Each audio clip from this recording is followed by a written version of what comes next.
Hello everyone, it's Jonathan here, founder of Driving Academy, and today we're going to be talking about why did everyone fail their road test today. That's right, today here at Driving Academy I'm telling you that everyone failed their test. I was the examiner, so I know exactly what happened, and I'm going to tell you exactly what happened so you can avoid it when you go and take your road test. So today when I was given the road test, there was actually 6 tests that were scheduled for today, and every single person failed their test, so no one was able to get on the road to freedom today, at least from the people that I tested. That being said, there's pretty much 2 main categories. The one thing that you do have to understand is, before we go into those categories, is that everyone failed on the first section, which is pre-trip inspection. Now the road test itself is pretty difficult. It's going to be about a 2.5 hour long test, which means it's going to be split into 3 different parts. First part is going to be inspecting the truck both inside and out, and that alone can take up to an hour to complete. Second part is going to be parking the truck 6 different ways, and again that can take up to an hour to complete. And then the third part is actually driving the truck on the road, and that's only about a 30-minute drive. That being said, a lot of people are excited to actually learn how to park and drive the truck and all that stuff, but everyone who went today, we didn't even have to move the truck because everyone failed on pre-trip. And like I said, they fell into one of 2 different categories. Category 1, they just simply weren't prepared. Category 2, they actually were prepared, but the nerves got the best of them. So let me kind of give you examples on both. So on the unprepared side, one example, I'm not going to name any names, but for instance, when you're doing the inspection, the examiner or myself would read you the actual directions before you get started. So one of the directions are you have to explain, point and touch to each item and explain them fully. If you do not do so, you'll not get credit for that item. So that means you have to name and explain the item, point to the item, and explain everything. Right? Now, we're not looking for you to kind of crawl underneath the engine and touch the alternator. If you can't, a point is fine. That's all we kind of need. We just want to make sure that you understand what you're talking about. So after doing a full inspection with this individual, I told him, hey, you missed a bunch of parts. He goes, what do you mean I missed a bunch of parts? Well, 1, you missed a bunch of parts, and 2, you did not mention everything in full detail. He goes, what are you talking about? So as a simple example, now when it comes to giving you the results of the test, technically us examiners cannot tell you everything that you got wrong. We're kind of giving you a courtesy to kind of give you direction so you know what to improve on next time. But it is against the law for us to kind of just tell you, hey, you got this, this, this, and this wrong, right? So as one example for this individual that I remember, I'll give you 2.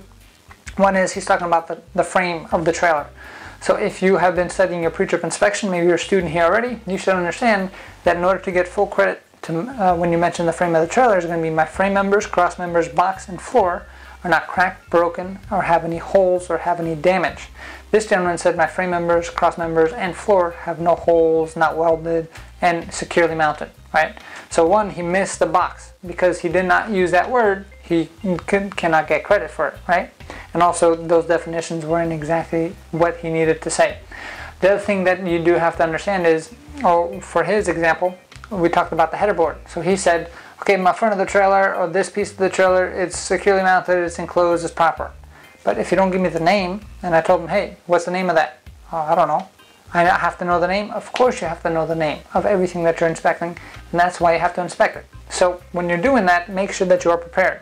The other way that people are not prepared is they miss a bunch of items. So I had another individual who was actually doing pretty good on the items that he did talk about, but when it came to the tires, you have to understand that you have to inspect the tires, you have to inspect what's behind the tires as well. So on the front axle, the hood is up, the steering axle, which means you can see pretty much everything. You can see your tires, your suspension, and your brakes and all that. When you get to the drive axle or the trailer tires, everything's kind of hidden underneath the vehicle. But whether you see it or not, you still must talk about it. And we say it in all of our trainings, all of our instructors are trained to do so. But what happens is people get kind of nervous and a little bit of unprepared, and they just skip right through it. So for instance, they'll see the tires and they'll talk about the tires and everything having to do with the tires, but they won't talk about the brakes behind it. And that's 5 different brake items. Every tire has 5 brake items. You're going to have your slack adjusters and push rods, your brake hoses, lines, and couplings, your brake chambers, and brake drums, and your brake linings.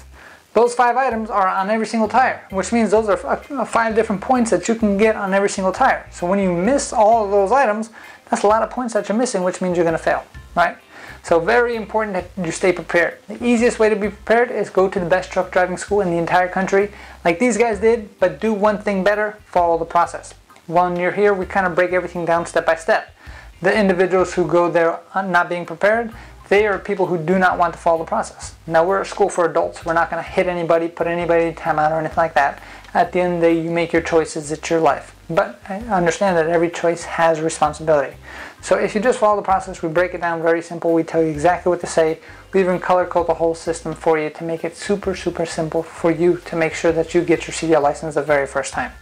And then there's those people who are just terrible test takers. So for instance, we had one individual on the air brake test. He was going through the test. I can tell he was nervous. It was nice day, nice breeze, but his sweat starts coming down his face. And that's what happens to a lot of people who are nervous, which is understandable. He went through the air brake test. He made a mistake. He said, "Can I restart?" I said, "Okay, I'll allow you to restart one time." When he restarted, he actually corrected his mistake. And his mistake was the fact that the key wasn't in the on position. And then when he actually corrected that mistake, he made another mistake. He didn't push in the brakes. And if you know what the air brake test is about, you must push in the brakes. So the second time he went through it, even though he did it right the first time, the second time he went through it, he didn't do it right. So that's an automatic fail. And it really hurt my heart when that happens. But unfortunately, we have to follow the rules of the test. So with that being said, it doesn't matter who you are, everybody gets nervous. This individual is actually a police officer, so he has been through a lot of different stressful environments. It's just when it comes to taking tests, things are a little bit harder. But the good thing that a guy like him is enrolled into our guaranteed training program. That's where we can guarantee that he walks away with their CDL license, which is best for people who are terrible test takers, because the cool thing about that program is it gives you unlimited tries at the test, which means you keep going for the test until you pass, and no extra cost to you.